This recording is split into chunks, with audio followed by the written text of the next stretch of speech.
Ever really truly be too much Meghan in your life? No, really.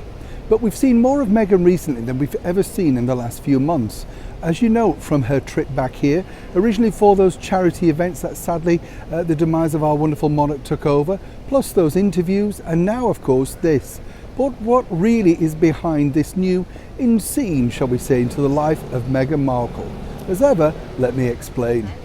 Hi, good morning, Neil Sean here in the very heart of London, and as ever, thank you so much for joining me today. Nice to have your company. Whatever you're doing, make sure that you look after yourself and of course try and enjoy the day. I know I sound like a broken record, but it's true. You know, you do have a lot of people out here, particularly who are watching this show, sometimes on their own, and you know, my heart goes out to you.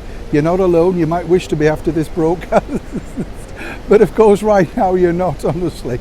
I've got a terrible giggler, aren't I? I know. Should take things a little bit more seriously. A little bit like, of course, our breaking royal story of the day. This really centres upon the fact that really, when you think about it with Meghan, you know, we were told, weren't we, that it was all about privacy and removing herself from the limelight, all of that sort of thing. But then, you know, as I told you way back over a year ago now, things start to decline, and rapidly. And like all celebrities, you have to really sell your brand.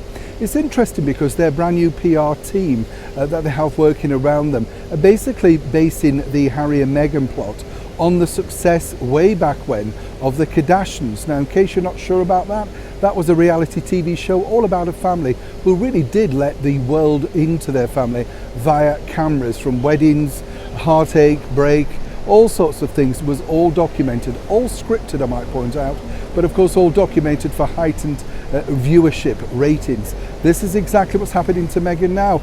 Those recent pictures of her caught out shopping, trust me, there was a photographer assigned. They were inches away from the former Duchess, as she now likes to be known, simply Meghan. And this was Meghan playing downtrodden mum, you know, exhausted, just going for a bit of shopping. Interesting to note also that, you know, the view of the bag of the store that she went in, did you see how well that was positioned? Now, I'm not suggesting for one moment that those things that she was given, possibly she didn't need to pay for, or they were simply gifted, as ever we have to say allegedly.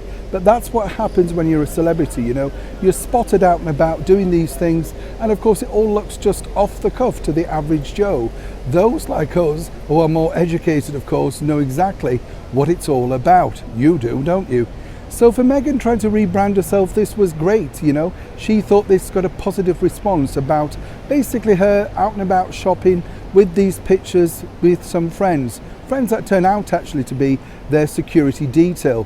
Yes, that's right, even in Montecito apparently she could be mobbed at any moment.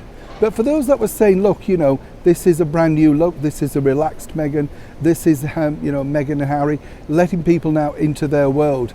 It is, but as ever, for a price. And according to a very good source, and as ever we have to say allegedly, we're not quite sure exactly who was assigned to take the pictures, or indeed was there a deal struck between the ex-royals and indeed that photographer. As ever, when I know more, you'll know more. Neil Sean in the very heart of London.